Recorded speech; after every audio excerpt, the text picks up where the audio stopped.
Everyone has a secret. Mine just happened to be worth billions. For 3 months, I've been pushing a mop across the polished floors of Horizon Technologies at night, listening to whispers in empty boardrooms and watching ambition fester in corner offices. I'm the ghost that nobody sees, the janitor who knows where all the bodies are buried, and I'm also the rightful heir to the entire company. When my father died 6 weeks ago, his lawyers read a will that shocked everyone except me. The great Thomas Reeves left his tech empire, all of it, to his disappointing son, who'd spent years traveling instead of learning the family business.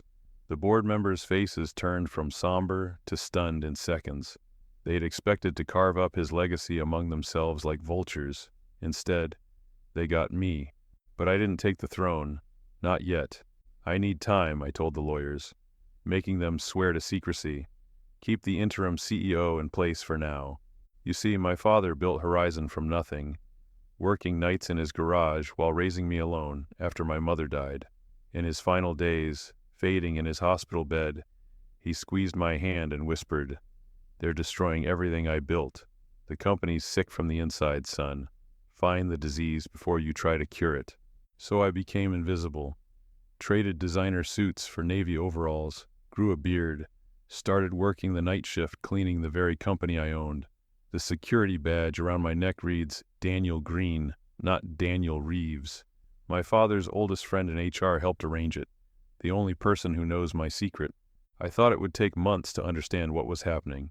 Then Amara Chen walked into my life, clicking her heels past me like I was furniture. The first time I saw her, she was berating her assistant at 10 p.m., voice echoing down the hall. "I don't care what it takes. Get me those files from Sophia's computer. She doesn't deserve the Lawrence project, I do." Every night after that, I made sure my mop brought me closer to her office. I learned she'd been at Horizon only 8 months, but was already gunning for the vacant CEO position. Her resume was stellar. MIT, McKinsey, miracle worker. But something felt off. Tonight, I'm pushing my cart past the innovation lab when I hear crying. Sophia Torres, the woman Amara mentioned, is hunched over her desk, surrounded by technical diagrams, tears streaming down her face as she speaks quietly on the phone. "I know, Mom. If I lose this project, I lose the promotion, and without that money, I don't know how we'll pay for Mia's surgery." She wipes her eyes. "The board presentation is tomorrow. Someone accessed my files last week, but I can't prove anything."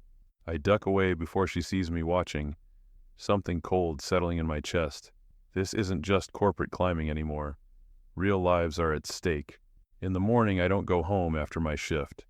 Instead, I shower in the employee gym, trim my beard to something more presentable, and slip into the one decent outfit I keep in my locker. Not quite boardroom material, but clean. Then I make my way to the executive floor. The boardroom doors are closed. Through the glass walls, I see 10 suits seated around a table. Interim CEO Harrison Wells at the head. Amara stands confidently by a presentation screen, looking polished and perfect. Sophia sits in a corner chair, clutching a folder, her knuckles white. I use my master key card, the one that opens every door in the building, and step inside.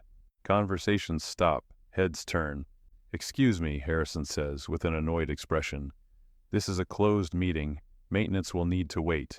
Amara doesn't even look at me fully, just waves her hand dismissively. We're in the middle of something important. I walk to the center of the room, heart pounding, but steps steady. For 3 months I've watched. I've listened. I've learned who deserves to rise and who deserves to fall. My father asked me to find the disease in his company. I think I've found at least part of it. "Actually," I say, voice stronger than I expected, "I believe I have something to contribute to this discussion." Harrison stands, irritated. "Sir, I'm going to have to ask security to—" "That won't be necessary," I interrupt, reaching into my pocket and placing my father's signet ring on the table. The ring every board member would recognize instantly. My name is Daniel Reeves. Thomas Reeves was my father, and according to his will, I own 67% of this company. The silence is deafening. Amara's perfect smile freezes on her face.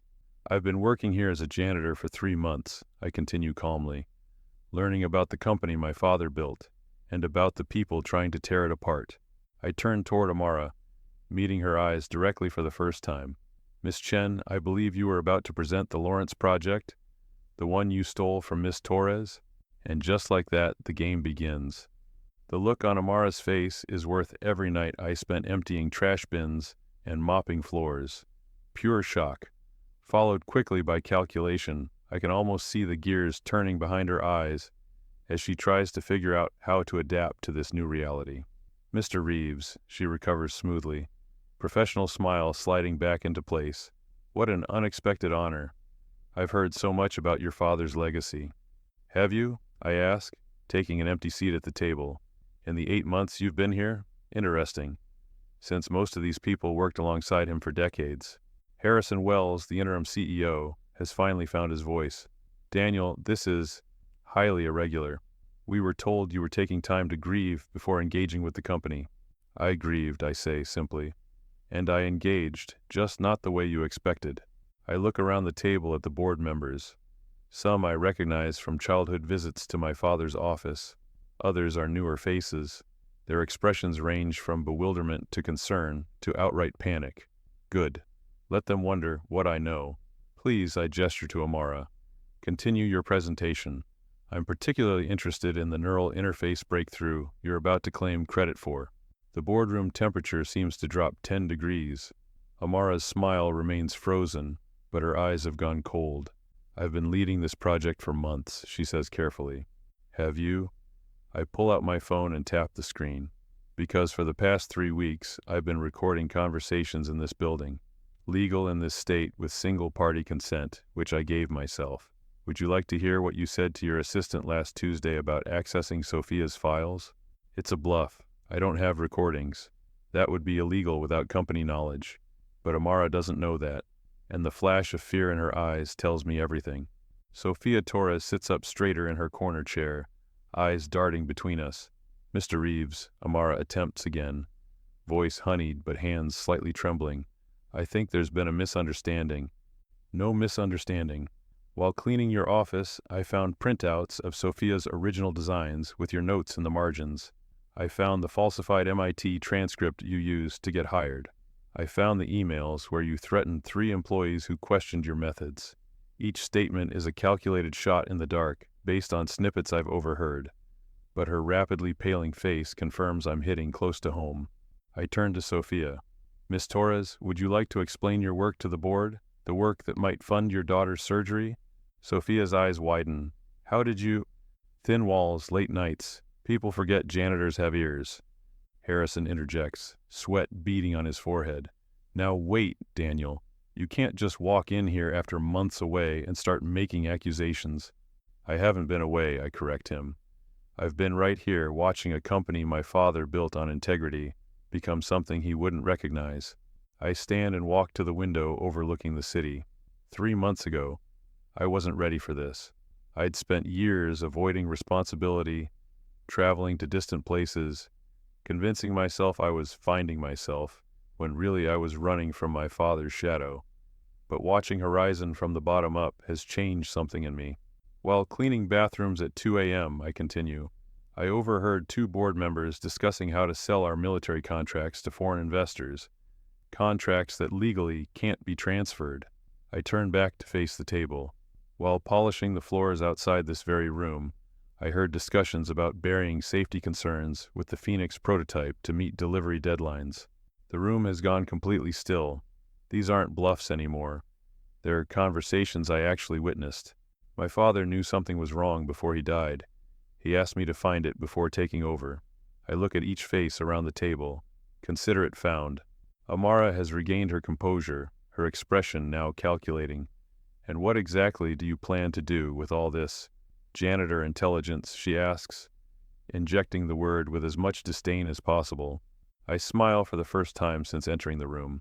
"That depends on what happens next, starting with this presentation." I gesture toward Sophia. "Miss Torres, would you care to share your work with the board? Your actual work, not the version about to be presented."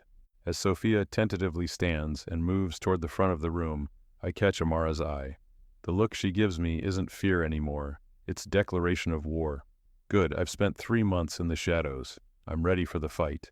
And so begins my first official day as owner of Horizon Technologies. Sophia's presentation transforms the room. Where Amara had glossy slides and practiced corporate speak, Sophia brings raw brilliance. Her hands shake at first as she explains her neural interface design, but gain confidence as she delves into the technical details no one could fake. The breakthrough was in the organic substrate, she explains, sketching rapidly on the whiteboard. Traditional interfaces cause scarring over time, but this living tissue integration allows for permanent neural connections without rejection. Board members lean forward, genuinely engaged. This is real innovation, the kind my father built Horizon on.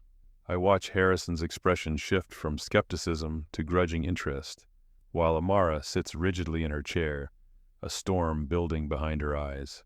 When Sophia finishes, the board erupts in questions, thoughtful, technical questions that she answers with the expertise of someone who actually did the work. It's clear to everyone who developed this technology. I stand.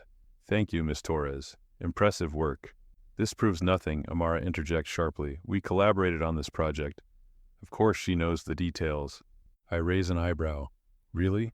Then perhaps you could explain the organic substrate composition that she just outlined? Amara's silence is damning.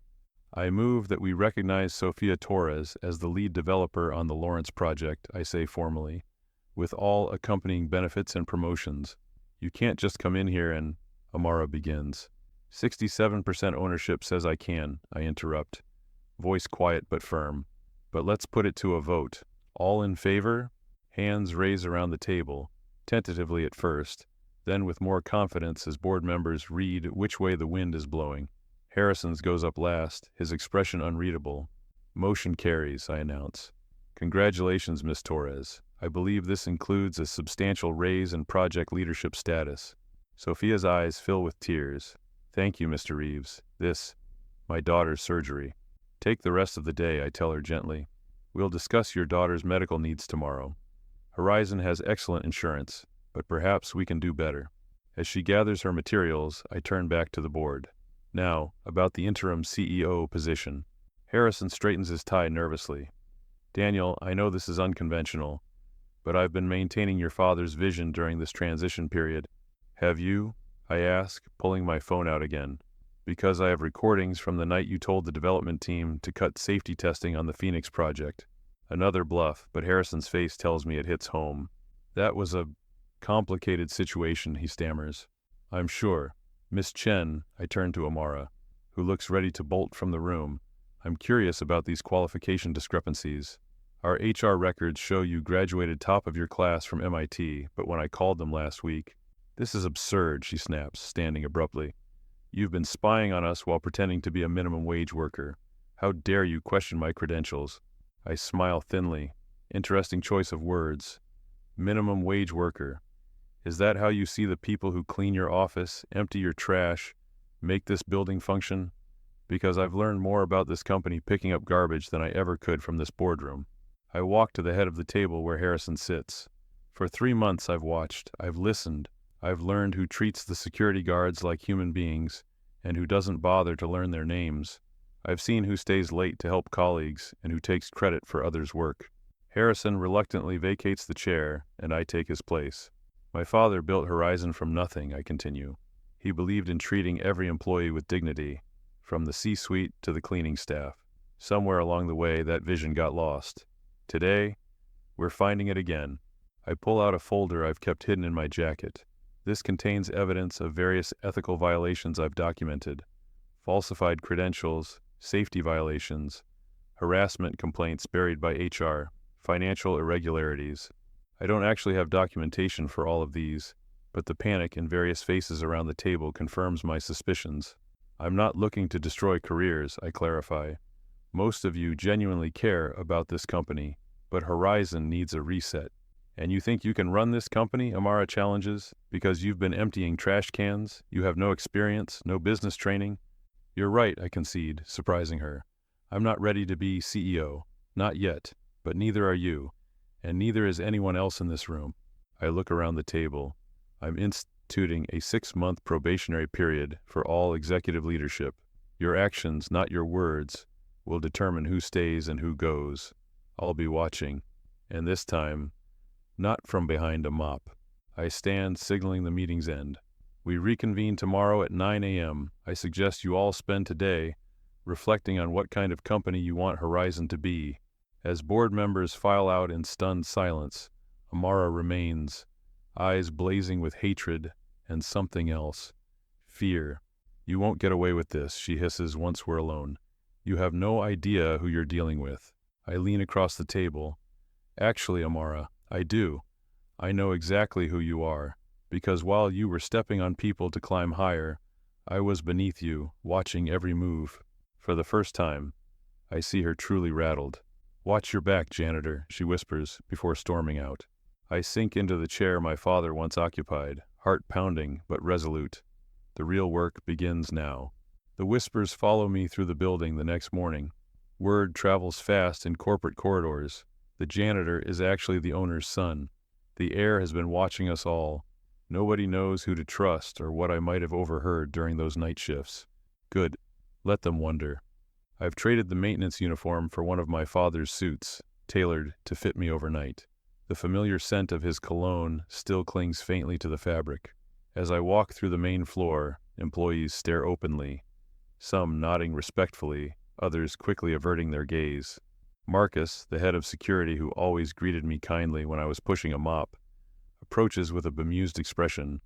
So, Daniel Green wasn't real? He asks without preamble. The name was borrowed, I admit. Everything else was authentic. He studies me for a moment. You cleaned up vomit in the east stairwell after the holiday party without complaining. Real billionaire heirs don't do that.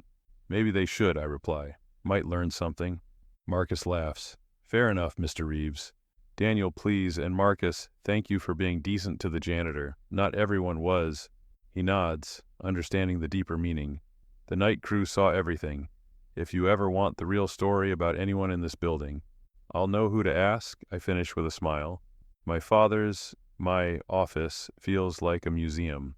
Nothing has been moved since his death, as though the company has been holding its breath. I run my fingers over his desk, remembering him working late while I did homework in the corner as a boy. My contemplation is interrupted by my new assistant Patricia, who previously worked for Harrison. Sir, Miss Torres is here to see you. Sophia enters cautiously, looking more confident than yesterday, but still uncertain about her place. Mr. Reeves, I wanted to thank you properly. I don't understand why you did what you did, but my daughter's surgery is scheduled for next month, and the hospital called this morning, saying it's been fully covered. That wasn't me, I say honestly. The company has always had a fund for medical emergencies. Harrison just wasn't approving requests. Still, without the promotion, she hesitates. Everyone's talking about you, the janitor heir. Some people think it's brilliant, others think it's strange. And what do you think, I ask? I think you saw things most executives never would. She meets my eyes directly, including what Amara was doing. I gesture for her to sit. Tell me about her, the real story. Sophia sighs. She arrived 8 months ago with perfect credentials and immediately started cultivating relationships with board members. Anyone in her way got pushed aside or discredited. 3 senior engineers quit after working with her. She has a talent for taking credit and deflecting blame. And the Lawrence project? She accessed my computer after hours. I couldn't prove it until you spoke up. The board wouldn't have believed me over her without your intervention. Our conversation is interrupted by shouting in the outer office. Patricia's alarmed voice is overtaken by another, louder one. The door bursts open and Amara storms in, face flushed with fury. You froze my access, she shouts, ignoring Sophia completely. My email, my files, my projects, everything. I remain seated, maintaining calm. Standard protocol when investigating ethics violations. Based on what? The word of a man who's been lying to everyone for months? This is absurd. She slams a paper onto my desk. My credentials are impeccable. Here's my MIT transcript. The original?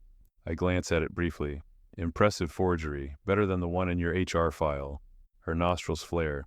You have no proof of anything. Actually, Sophia interjects quietly, we do. After yesterday's meeting, I checked the access logs on my workstation. Someone used your credentials at 11:43 p.m. last Wednesday to download my entire project folder. Amara's expression flickers. I was home by 10 that night. Interesting, I say. Because I saw you leaving the building at midnight. I was waxing the lobby floor, remember? You walked right past me without a glance. For the first time, genuine fear crosses Amara's face. She hadn't realized how much I'd actually seen. This is a witch hunt, she hisses, but her confidence is cracking. I stand slowly. Amara, you're brilliant. Your work on the Rodriguez account was exceptional. Yes, I read all the reports during my night shifts. You didn't need to steal or lie or threaten. You could have succeeded on your own merits. Don't patronize me, she snaps. This company rewards ruthlessness. Your father knew that. My father, I say evenly, fired 3 board members in 1998 for attempting to inflate quarterly numbers. He once returned a $1 million contract because the client wanted corners cut on safety features. He wasn't ruthless, he was principled. I walk around the desk to face her directly. You're suspended pending investigation. Security will escort you out. As if on cue, Marcus appears in the doorway with another guard. Amara's composure finally breaks. You can't do this. I've worked too hard. I deserve... What? I interrupt. What exactly do you deserve, Amara? The promotion you stole from Sophia? The respect you never earned? The position you lied to obtain? She falls silent, trembling with rage. Pack your things, I say quietly. Cooperate with the investigation.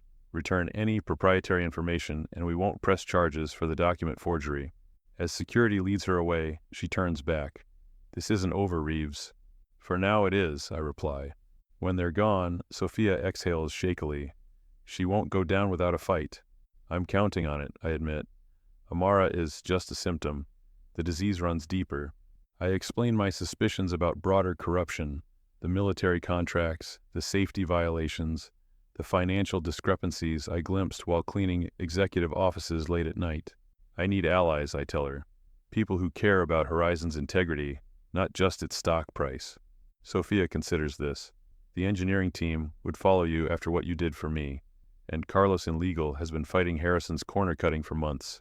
Good, we'll need them. I walk to the window, looking out at the city below. My father believed this company could change the world for the better. Technology with conscience, innovation with responsibility. I want that vision back. Sophia joins me at the window. Why the Janitor Act? You could have walked in day one as the owner. I shake my head. And seen what? Smiling faces and rehearsed presentations? I needed to see the real Horizon.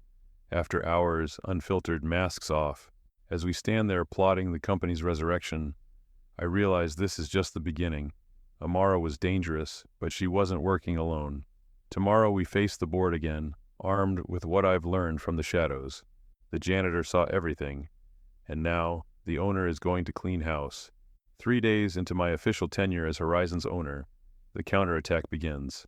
I arrive at my office to find Patricia waiting nervously by her desk. The board called an emergency meeting, she says, without notifying you. Interesting timing, I muse. When? Now, 15th floor conference room. I straighten my tie. Then we shouldn't keep them waiting. Walking into that conference room feels like entering a trap. 9 board members sit around the table, with Harrison at the head. My father's seat, my seat now. Conspicuously present is Amara, looking polished and smug despite her suspension.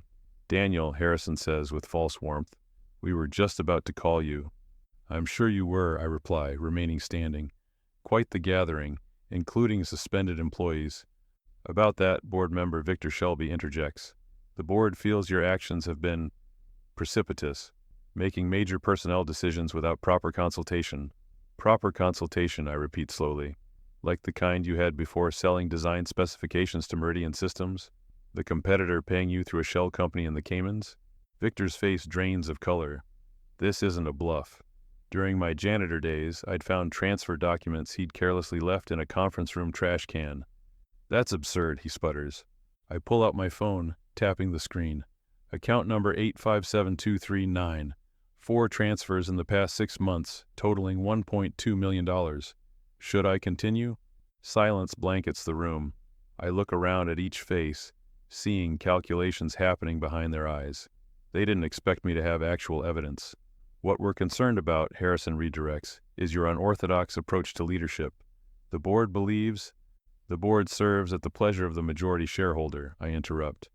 That's basic corporate governance, Harrison. Did you think I wouldn't learn that part? Amara leans forward. We've had legal review your father's will. There are complications. My pulse quickens, but I keep my expression neutral. Such as a codicil, she continues, sliding a document across the table, added 2 weeks before his death. It specifies that control of Horizon requires both majority ownership and 2 years of executive experience at a Fortune 500 company. I pick up the paper, scrutinizing it carefully. The signature looks like my father's, but something feels off. Convenient, I remark. This just happened to surface now? Harrison spreads his hands. It was in the corporate vault. We only accessed it after your unconventional arrival raised governance questions. I set the paper down. And if this is valid?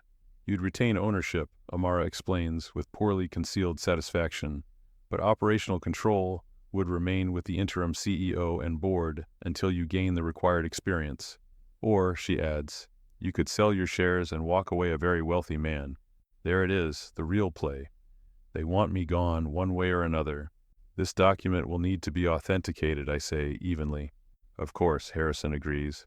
In the meantime, the board has voted to reinstate Miss Chen and pause your reorganization efforts. I meet Amara's triumphant gaze. She thinks she's won. She doesn't realize I've spent 3 months preparing for this exact moment. Before we proceed, I say calmly, I should mention I had breakfast with Judge Michaels this morning. Several board members shift uncomfortably. Judge Michaels is known for her ruthless prosecution of corporate fraud. Lovely woman, I continue. We discussed corporate governance and evidence admissibility. Fascinating topic, especially regarding recordings made by property owners on their own premises. Harrison's smirk falters. What are you implying?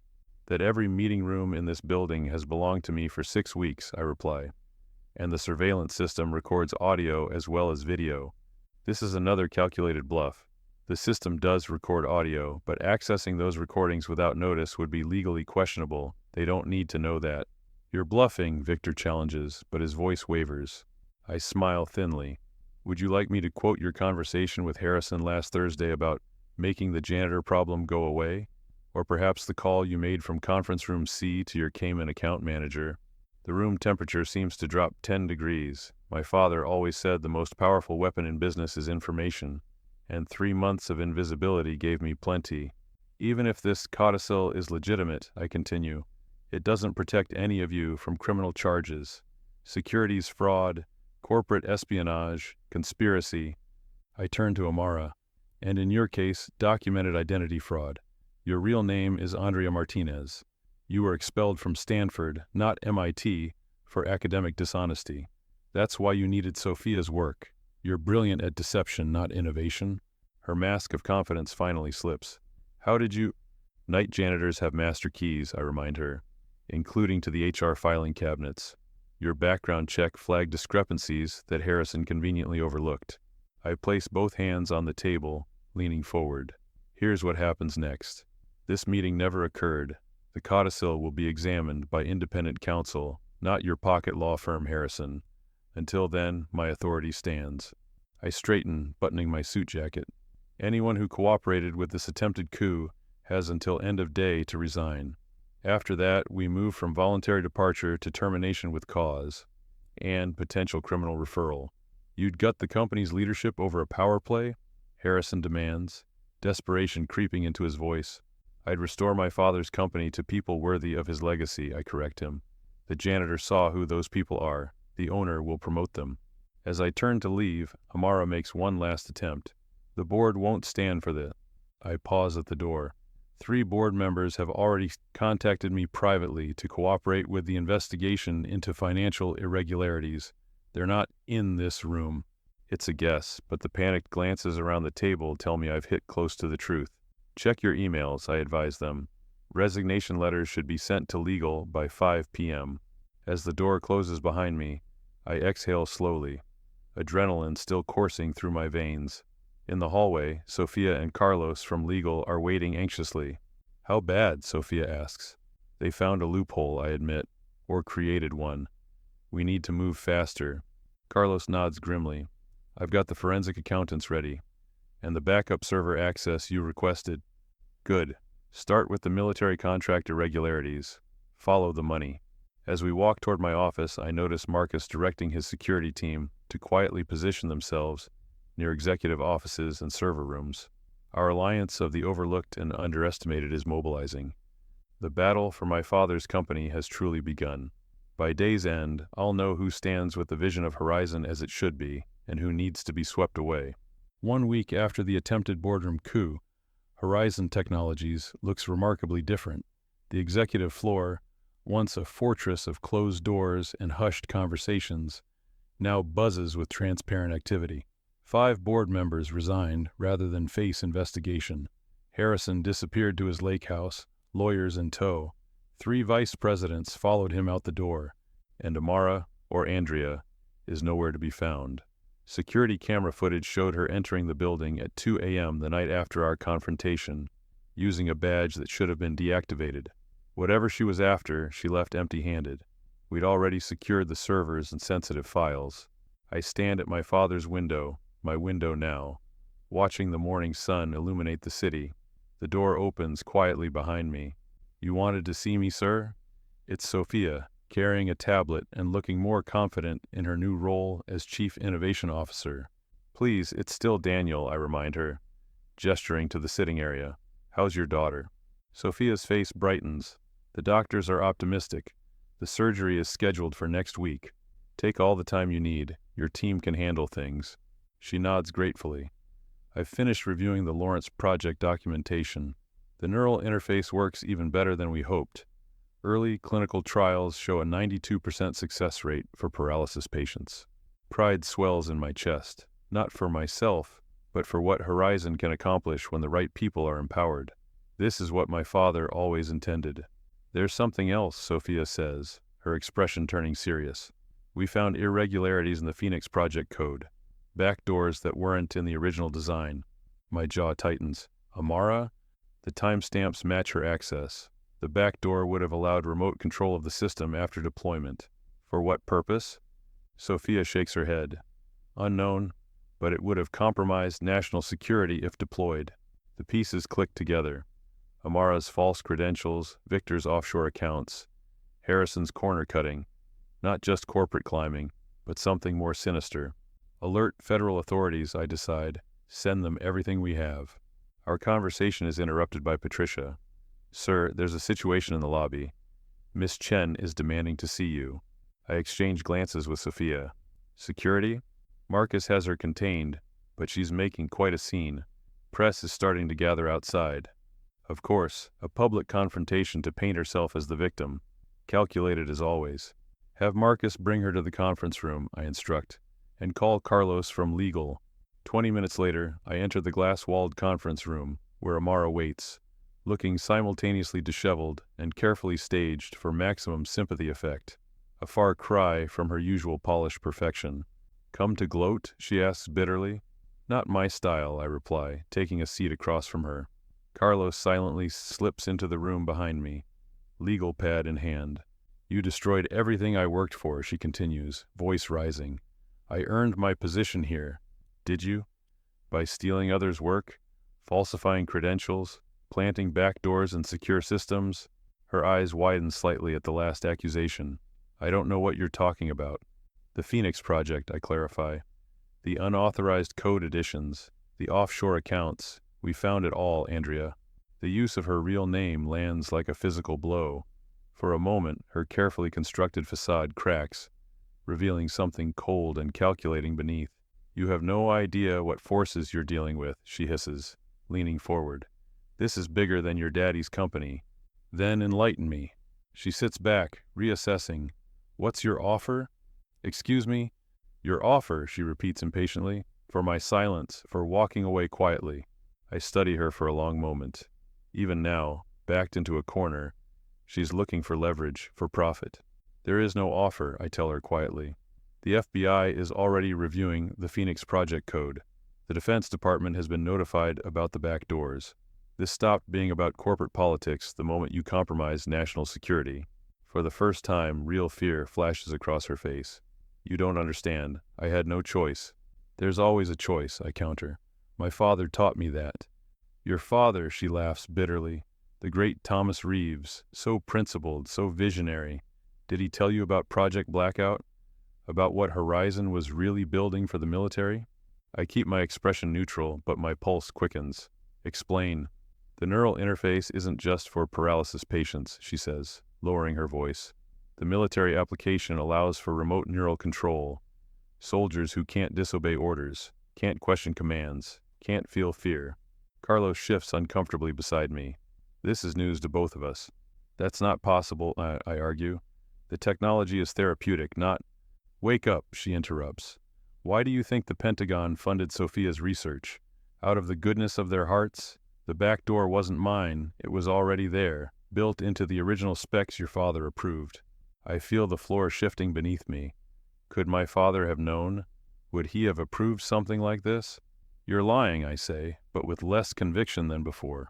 Amara leans back, a small smile playing at her lips despite her precarious situation. Check the sealed server, sub-basement level, project designation Nightshade. Your janitor key won't open that door, Daniel. Carlos whispers in my ear. We should continue this with counsel present, for both parties. I nod slightly, then address Amara. You'll remain here with security while we verify your claims. And if I'm telling the truth, she challenges, then we deal with that too, I reply firmly. The right way, not with backdoors and deception. As I stand to leave, she calls after me. Your father wasn't who you thought he was, janitor boy. None of us are. The words follow me down the hallway like a ghost. 3 hours later, I stand in a climate-controlled server room, deep beneath Horizon's main building. The sealed server exists, just as Amara claimed. Marcus had to override 3 separate security protocols to grant us access, using authorization codes only he and my father knew. Carlos scrolls through file after file, his expression growing more grim with each passing minute. It's all here, he confirms quietly.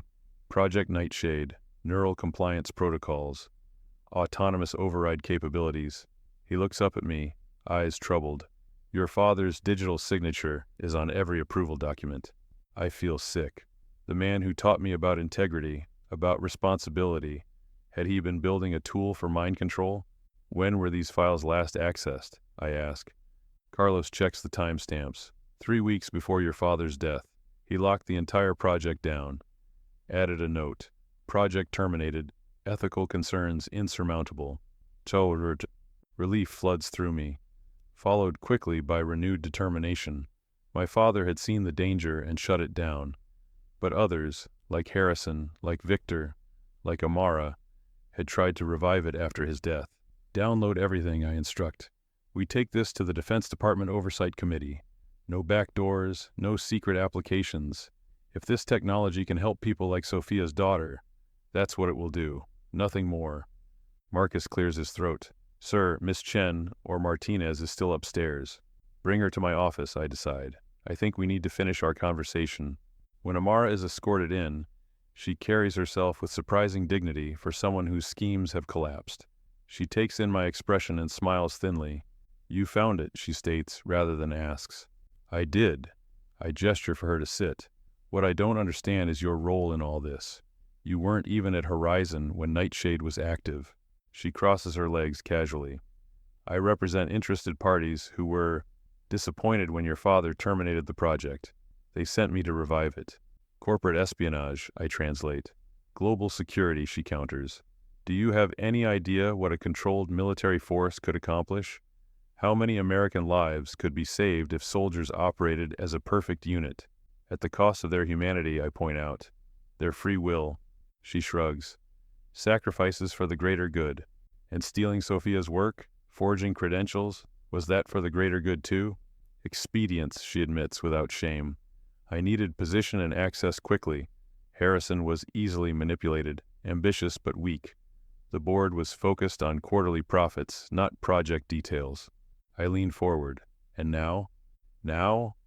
She considers the question carefully. Now we negotiate. My employers still want this technology. They'll pay billions, enough to make your ownership stake look like pocket change. Not interested. Everyone has a price, she insists.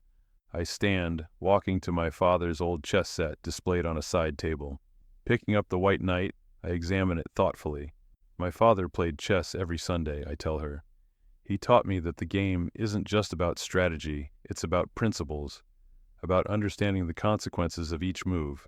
I set the knight down and face her directly. Here's what happens next. You provide federal investigators with the names of your interested parties. In exchange, you might avoid treason charges. She laughs incredulously. You think it's that simple? These people don't just walk away when they don't get what they want. Neither do I reply evenly. The difference is, I now have evidence of everything. And as of 20 minutes ago, that evidence is in the hands of people even your employers can't reach. For the first time, Amara looks genuinely uncertain. 3 months as a janitor taught me more than just who was stealing supplies or faking timesheets, I continue. It showed me how power really works. It's not about control, it's about trust. My father understood that. Somewhere along the way, he lost sight of it with Nightshade, but he found his way back. I walk to the door and open it where Marcus waits. Federal agents are here for Miss Martinez, I tell him. As security prepares to escort her out, Amara pauses beside me. You know they'll come after you next, she warns quietly. The Janitor Act won't protect you anymore. I'm not hiding anymore, I assure her. And Horizon isn't building weapons, not on my watch. After she's gone, Sophia finds me still standing at the window, watching Amara being driven away in a nondescript government vehicle. Is it true, Sophia asks hesitantly, about the neural interface being weaponized? It was, I confirm, but it won't be now. Your work will help people walk again, help veterans recover from trauma, nothing more. She absorbs this with visible relief. What happens to the company now? I turn to face Horizon's tower, seeing it with new eyes. Not as my father's legacy, but as something I must reshape. We clean house, I tell her firmly. Completely this time. New board, new leadership, new mission statement. And you? Still planning to stay in the shadows? I shake my head. The time for watching is over. Now it's time to build. 1 month later, I stand at a podium in Horizon's main auditorium, facing hundreds of employees gathered for my first company-wide address. The past weeks have been a whirlwind of reorganization, federal investigations, and hard decisions. Many of you only knew me as Daniel the Janitor, I begin, earning scattered laughter. Some of you were kind to me, others, I pause deliberately, were not. But all of you taught me something valuable about this company my father built. I look out at the sea of faces, engineers, programmers, administrative staff, and yes, the maintenance crew seated in places of honor in the front rows. Horizon was founded on a simple principle. Technology should liberate humanity, not control it. My father lost sight of that briefly but found his way back. Now it's our turn to hold that line. I gesture to Sophia, seated on stage with her daughter beside her, now recovering well from her successful surgery. Innovation without compassion is just exploitation. Power without principle is just tyranny. Horizon will be different. We will be better. As applause fills the auditorium, I think about the long journey ahead. The janitor saw the truth. The owner will rebuild on that foundation, and this time, no one will be invisible. This is the true inheritance my father left me. Not a company, but a choice. To see people for who they really are, from the boardroom to the basement, and the wisdom to know the difference between those who clean up messes and those who make them. Sometimes they're the same person.